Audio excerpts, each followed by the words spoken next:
Plants play a key role in moving from one place to another. Can you say some example of fuels required to run them?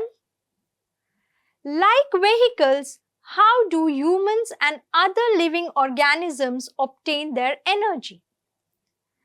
We all know that plants are the primary source of food, so how do these plants make food? Yes, it is by photosynthesis.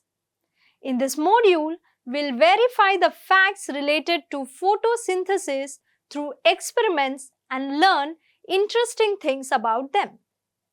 First, let us understand the term photosynthesis before getting into the experiment. So, what is photosynthesis? Can you recall the definition or its process? Photosynthesis is the process occurring in plants by which they utilize sunlight, water, carbon dioxide and chlorophyll to form oxygen and glucose.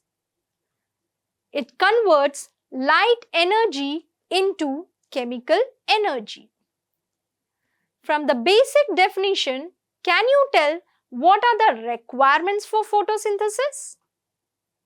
Yes, photosynthesis requires carbon dioxide present in the air, chlorophyll, sunlight and water present in the soil.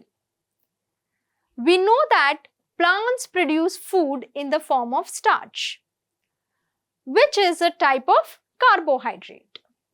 Let us see a few experiments that shows how each element play important role in the process of photosynthesis. The first experiment is to check the importance of light during photosynthesis. A leaf attached to the plant was partially covered with a black paper. The plant was then left in sunlight. On assessing this leaf for the presence of starch, it was clear that the starch was present in the green parts exposed to sunlight. The covered part of the leaf did not produce any starch. So, we can conclude that light is necessary for the formation of starch. Now, let us check another experiment by Jan Egenhaus. Jan Egenhaus demonstrated that sunlight is necessary for the occurrence of plant processes that filter the tainted air by burning candles or by animal breathing. Egenhaus demonstrated a beautiful experiment with aquatic plants. The plants did not release any bubble when kept in the dark, while they release bubble in direct sunlight. He later confirmed that these bubbles were made up of oxygen. Therefore, he concluded that sunlight is necessary for the process of photosynthesis to take place and release oxygen.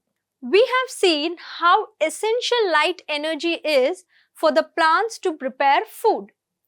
Now let us see how carbon dioxide is important. Carbon dioxide is considered as a greenhouse gas. Its increase has to be monitored. During photosynthesis, plants helps to fix carbon dioxide. Let us see the moles half-leaf experiment to understand the importance of carbon dioxide. In this experiment, the free end of the leaf is placed in a corked bottle containing KOH solution. The purpose of KOH is to remove carbon dioxide present inside the bottle, while the attached end of the leaf is kept opened in the air. When starch test was done, it was observed that the leaf part exposed to carbon dioxide produced starch, while the other part did not produce any starch. So, we can conclude that carbon dioxide is essential for photosynthesis. We have seen how light and carbon dioxide are essential for photosynthesis. Now we'll understand the experiment done by Joseph Priestley.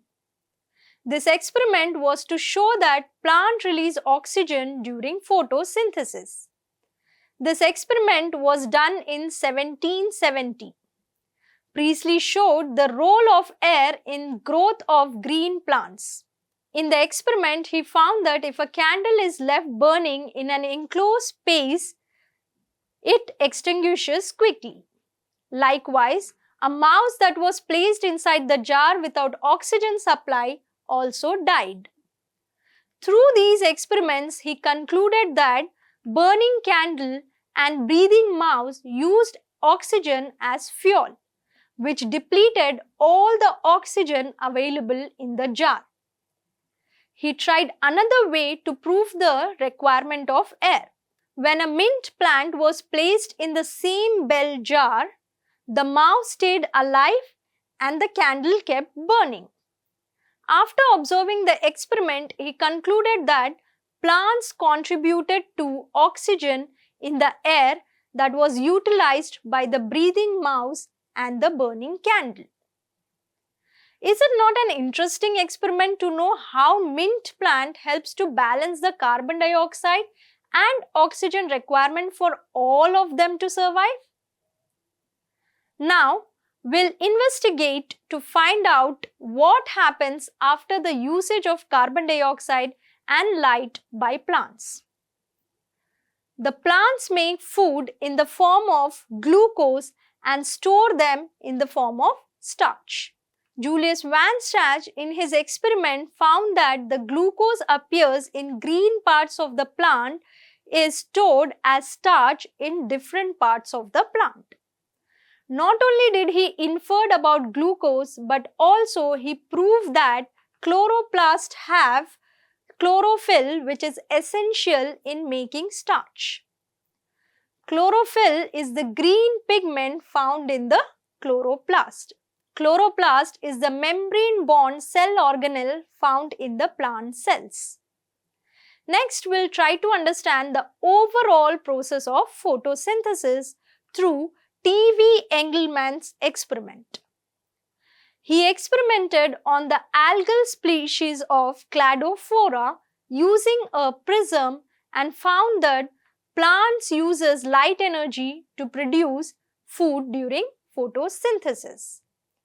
He split light into its spectral components and then illuminated the algae kept in a medium containing aerobic bacteria. The aerobic bacteria were used to detect the site of oxygen evolution. He found that in the light spectrum, only in areas of blue and red color, the bacteria accumulated. This was the first action spectrum and it showed similarity to the action spectrum of chlorophyll A and B. The equation representing the total process of photosynthesis is carbon dioxide plus water in the presence of sunlight gives glucose, oxygen and water molecule. We can see that in the equation of photosynthesis, oxygen is present in both carbon dioxide and water. So, can you guess oxygen which is released during photosynthesis comes from water or carbon dioxide? In an experiment, Cornelis found that the release of oxygen in plants is from water and not from carbon dioxide. He also studied water serves as hydrogen donor in plants and thus oxygen comes from water. Whereas in green and purple sulfur bacteria, H2S, that is hydrogen sulfide, is the hydrogen donor and sulfur or sulfate gas is released. Later, this was demonstrated using radioisotope procedures. He showed that photosynthesis is a reduction-oxidation reaction dependent on light, in which hydrogen reduces carbon dioxide to carbohydrate. This can be expressed as 2H2A plus CO2 gives 2A plus CH2O plus H2O, where H2A is oxidizable component and can be water or hydrogen sulfide. Thus, we have learned the various facts related to photosynthesis and few experiments to prove them by various scientists. Now, having these facts in hand, can you say where the process takes place and what are the biochemical reactions behind it? Try to find it out. Let's now summarize what we have learned.